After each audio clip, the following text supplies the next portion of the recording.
that is peace within and all around.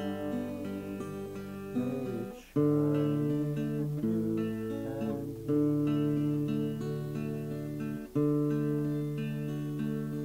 Light that is love, light that is peace within and all around.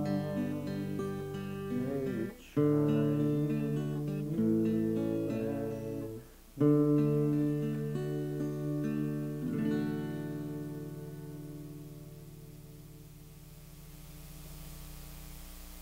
Welcome and a very happy holidays to you. In trying to think of what I might share with all of you this year as my holiday present to you, it finally occurred to me that I could perhaps talk about some of the care packages that I've received in the past, or how a care package can symbolize or represent the whole business of gift giving within our lives, gift giving and gift receiving, and all the implications that can come from that. And of course, care packages can be sent any time of the year.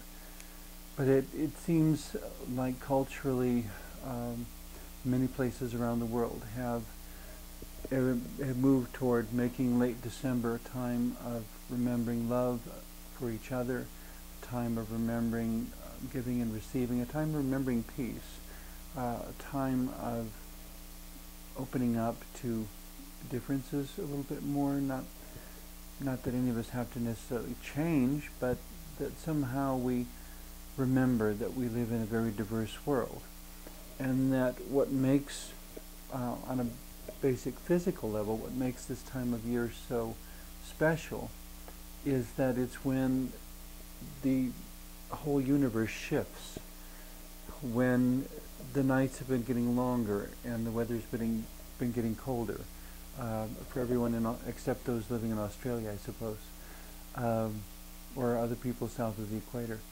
But for everyone living north of the equator, the days have been getting shorter, the weather's been getting colder, and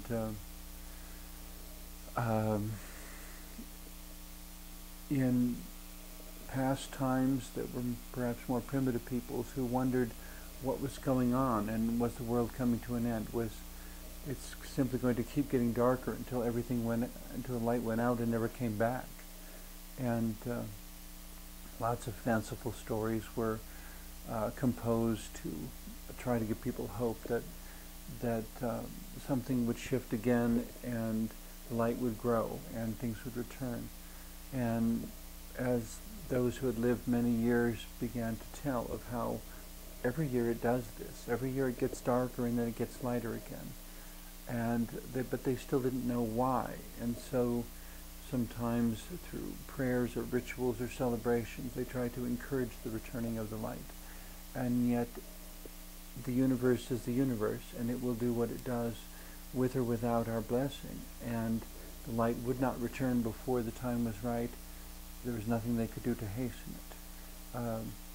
But when the time was right, the light would always begin to return, and the days would start getting longer again. And so it seems appropriate to celebrate that, and to celebrate all the things that could represent in our lives.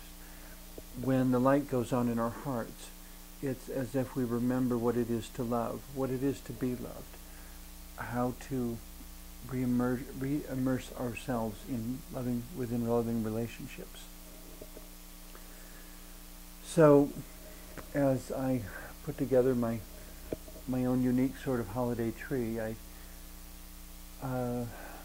wanted this to be something that made it clear it was my tree, I guess. And I mean, I used to see lots of holiday trees in department store windows and such, and they're beautiful in a way, but you never know to whom they belong or whose home it is. And so I always like to do a very personal tree. And many, if not most, of the ornaments on this tree have stories that I could tell about where they came from, or who gave them to me, what makes them special.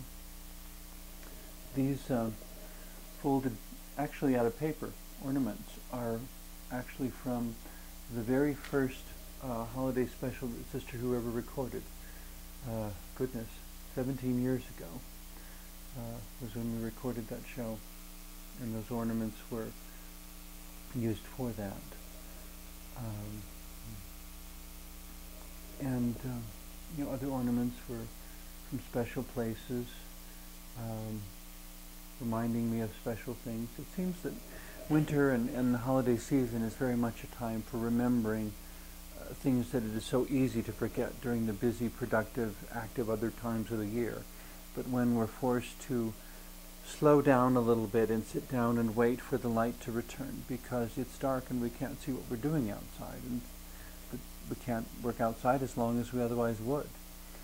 And so it invites a sort of reflection and reverence and slowing down and taking time to think about things, to think about where we've been in the last year, how our relationships with others have changed, and how our relationship with ourselves has changed. One of my perennial favorites in terms of movies is the one It's a Wonderful Life, starring Jimmy Stewart, where a man finds out how significant he is to those around him because of his relationships. And so I found an ornament someplace that was inspired by that movie, that little brass angel with the inscription, "No man is a failure who has friends."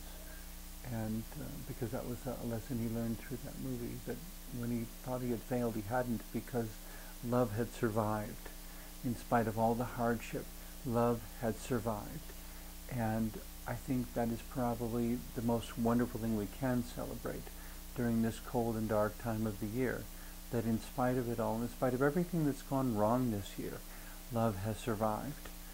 And it survives because we make it survive, because we choose to embrace it, we choose to express it, we choose to let those whom we love know that we do love them.